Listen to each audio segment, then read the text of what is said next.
Boa noite. Vamos então dar sequência aos nossos bate-papos das quartas-feiras. Primeiramente, como de praxe, né? Vamos agradecer ao nosso Pai da vida por este dia, pela esta oportunidade. Rogar aos benfeitores que nos intuam da melhor forma possível, para que possamos nos fazer entender e que a paz do nosso Mestre Jesus permaneça conosco hoje, agora e sempre.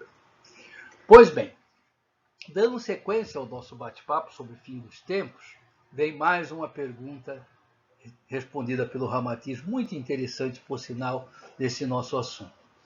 Faz o seguinte: quais as características fundamentais que denunciam o início desses períodos denominados fim dos tempos? E Ramatiz nos responde: são as consequências dos desregramentos humanos e que ameaçam dominar toda a humanidade. Aí nós colocamos entre parênteses aqui: quais seriam esses desregramentos? Nós estamos vendo aí a olho nu, como se diz o ditado, né? A nossa juventude, a nossa humanidade, os nossos jovens. Se nós olharmos hoje, nós fazemos aquela série de perguntas: o que será o nosso amanhã?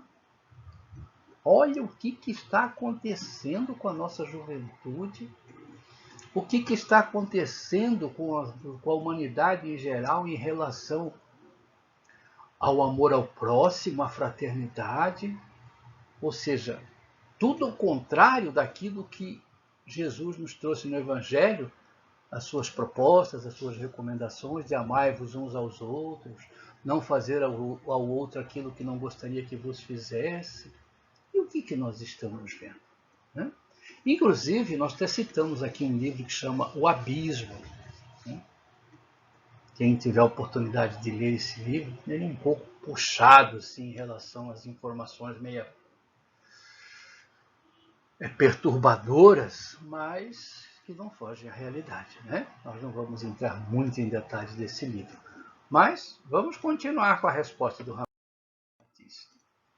O magnetismo inferior, gerado pelo atavismo da carne e pelos pensamentos dissolutos, recrudesce e se expande, formando ambiente perigoso para a existência humana disciplinada. Olha só, o atavismo da carne gerado pelo magnetismo inferior. Nunca a humanidade teve tanta liberalidade na área do sexo, da sexolatria, do erotismo, da sensualidade do jeito que está tendo agora. Os mais desta encarnação, os mais antigos um pouco, como assim podemos dizer, se lembram daquelas músicas nossas lá do passado. Tinha uma letra, tinha uma poesia, tinha um apelo de romantismo. Vamos ouvir, prestar atenção no que tem hoje, no Brasil. Não vamos falar do resto da humanidade, não. Vamos falar do Brasil, que, segundo nós espíritas, foi destinado a ser o coração do mundo, a pátria do Evangelho. Vamos ver a situação do Brasil. Não vamos lá fora, que lá fora está um pouquinho pior, tá? Olha o que está acontecendo com os nossos jovens. O que está acontecendo com o respeito, com a moral, com os bons costumes. Olha o tipo de educação que os nossos pais hoje, os pais de hoje estão dando para os seus filhos. Né? Com a introdução da tecnologia, ficou facinho. Hoje um bebê de 2 anos, 1 ano e meio, 2 anos, tem um celular na mão. Começa a manipular, demora um pouquinho, ele está acessando a internet com essas informações, que tem, muitas informações importantíssimas, muito boas, mas em virtude do nosso magnetismo inferior, como diz o nosso querido Ramatiz, que gera esse atavismo da carne e os pensamentos dissolutos, né? Nós formamos um ambiente perigosíssimo na nossa psicosfera mental. Né? Mas vamos continuar.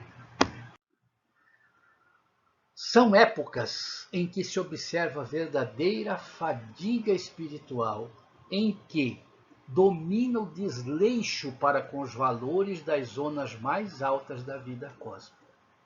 As energias primitivas, saturando o habitat, aumenta a invigilância e o gosto se perverte. Escapam aqueles que vivem realmente os postulados do Evangelho à luz do dia. Aí eu coloquei aqui para a gente conversar a respeito. Situação dos trabalhadores das religiões. Meus irmãos queridos, as quedas que nós estamos vendo nessas últimas décadas, de grandes líderes religiosos que caem, por quê? Qual é o modus operandi que leva esses líderes a cair? O sexo. Já perceberam? Quantas e quantas informações nós temos de padres, pastores, líderes espíritas, nomes importantíssimos, muitas vezes falados no meio espírita, que se deixaram levar justamente pelos prazeres perversos, pelo gosto perversos, né? E do apelo da carne. Um exemplo mais próximo da gente, assim, de época, né? Temos o João de Deus, de Abadiânia, um médium que fez tantas curas, segundo as próprias declarações das pessoas que foram curadas através dele, da sua mediunidade, né? De Dom Inácio, o espírito que se manifestava. Mas ele se perdeu, se equivocou, justamente por ceder aos impulsos da sensualidade. Ah, ele é culpado? Não temos aqui para julgar ninguém. Não, não. Todos nós estamos sujeitos a essa queda, sim. E não temos o direito nenhum de apontar o dedo para A ou para B, mas que sirva como aprendizado para nós o que está acontecendo. E isso é o que a grande mídia nos informa. Agora, tem muitos e muitos casos que não são informados, fica no desconhecido e nós não ficamos sabendo, né? Vamos continuar? Olha só isso aqui, ó. Forma-se intenso oceano de forças magnéticas agressivas e sensuais, que se expandem e convergem num círculo vicioso cada vez mais perigoso à integridade espiritual daqueles que são devotados às coisas superiores. Porque os espíritos ligados à sensualidade, à sexolatria, eles não vão atrás de quem já está nesse mundo, que já são deles. Eles vão atrás daqueles que fazem diferença na sua comunidade, na sua religião, na sua doutrina, na sua filosofia. Esses são os alvos. Os espíritas, principalmente, que estão tentando tirar de dentro dele aquelas coisas que o atrasam, né, através do Evangelho redivivo de Jesus, esses são os alvos preferidos. Os médiuns espíritas, tanto homem quanto mulher, são os alvos preferidos, porque eles estão numa briga íntima muito grande para sair, muitas vezes, de um passado delituoso e fazer alguma coisa, ser, como se diz, ter condições de participar como trabalhadores na vinha do Senhor. Esses são alvos preferidos. Continua Ramatiz. O mais débil pensamento licencioso encontra então farto alimento para se avantajar e influir melhor nos cérebros ávidos de sensações inferiores. Eu costumo dizer nos nossos estudos, brincando até muitas vezes, mas para a gente também refletir, né? Quando nós queremos fazer alguma coisa errada, as forças contribuem de tal forma que facilita tudo, tudo, tudo, tudo. Na nossa casa espírita tivemos vários e vários casos, exemplos nesta área, né? Famílias que se desfizeram em virtude de, né, essas sensualidades. Um médium se achou, se simpatizou com o outro, destruiu duas famílias e por aí vai. Não vamos entrar em detalhes, né? Mas vamos continuar para a gente ver a gravidade disso aqui. O deletério conteúdo magnético do ambiente instiga as piores sensações, fazendo predominar o egocentrismo do mundo animal inferior.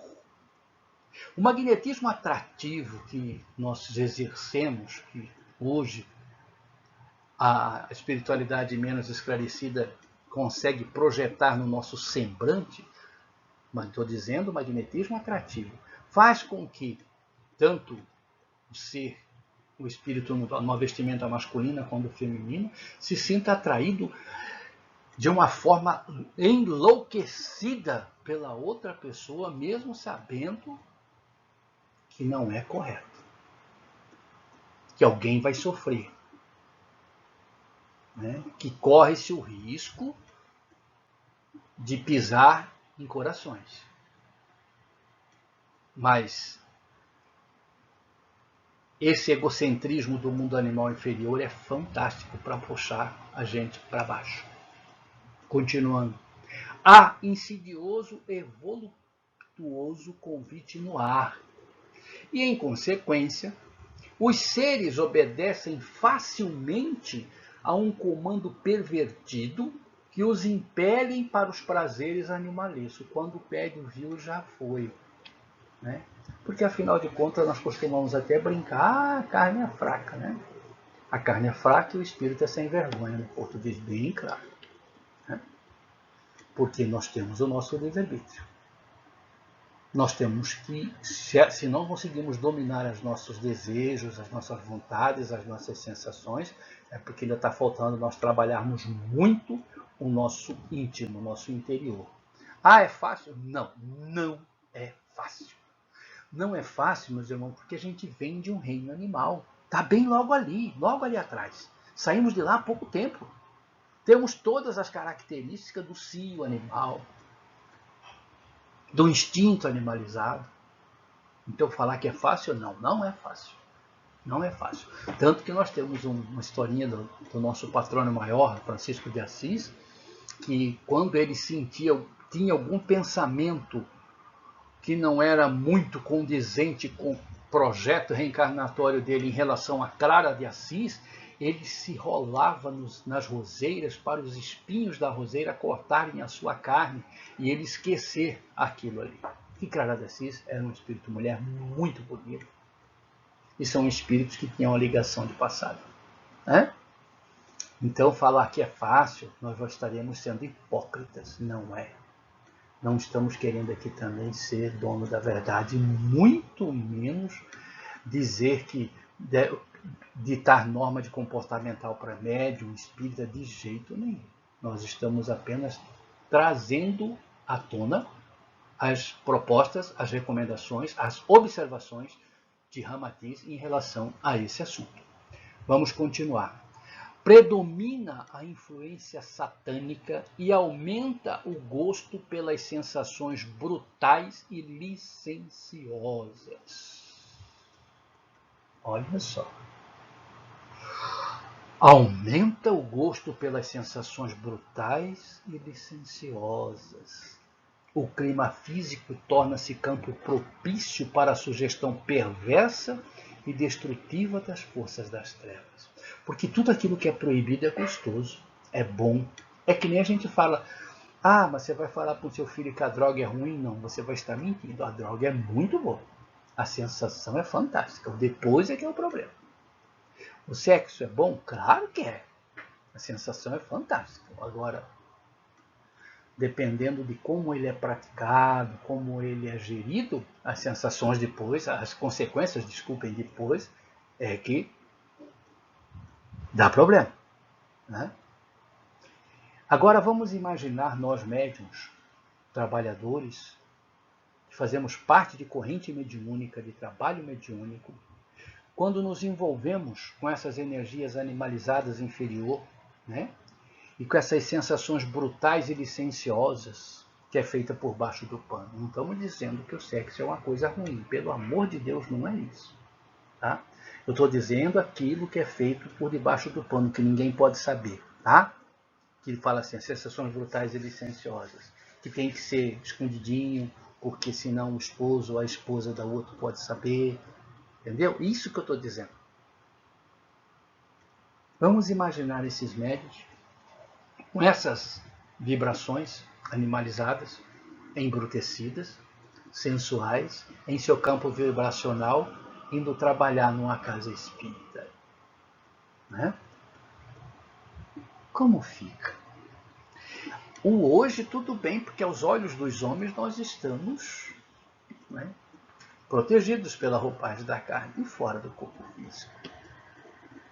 A hora que chegarmos do outro lado da vida, como vai ser? Complicado, não é? Não estamos aqui pregando moral, não, gente. Pelo amor de Deus. Estamos trazendo o que o Ramatiz trouxe para nós nesse assunto. Por que dessa fim dos tempos? O porquê que está difícil para todo mundo, né? E quais são as consequências, muitas vezes, de atos que nós fazemos. Ah, mas quem que nós vamos ter como modelo e guia? Pega o Chico Xavier. O Chico Xavier. Ele...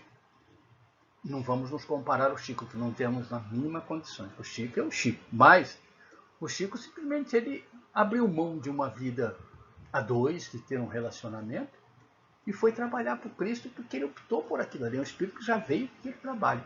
Nós ainda não conseguimos, em virtude dos nossos apelos instintivos, né? Nossos instintos, precisamos ainda dessas energias, né, primárias, mas nós podemos administrar essas energias primárias e usá-la para o bem. Vamos continuar? O denso lençol de magnetismo perigoso transforma-se em excelente campo de ação para as coletividades das sombras, que assim materializam os seus objetivos daninhos. Quais objetivos são esses? Acabei de dizer. Os médiuns espíritas engajados no trabalho do Cristo, seja homem, seja mulher, são os alvos preferidos. Porque quais objetivos daninhos da coletividade das sombras? Tirar esses espíritos que estão querendo tirar a cabeça da escuridão e entrar na luz, trazê-los de volta para as sombras. E qual que é o melhor apelo para o homem e para a mulher, se não for através do instinto? Aquele instinto animalizado, que a força é muito grande. Quem estudou energia de Kundalini sabe isso, né? Ativa as energias dos nossos chakras mais inferiores e por aí vai. Não vamos nem aprofundar no assunto, que ele é muito vasto. Continuando. Aceleram-se os conflitos entre os homens, e as guerras se transformam em pavorosos matadouros científicos. Desenrolam-se acontecimentos espantosos, registram-se crimes indescritíveis e criam-se taras perigosas. Olha, Ramatiz escreveu isso, gente, há muitos anos atrás.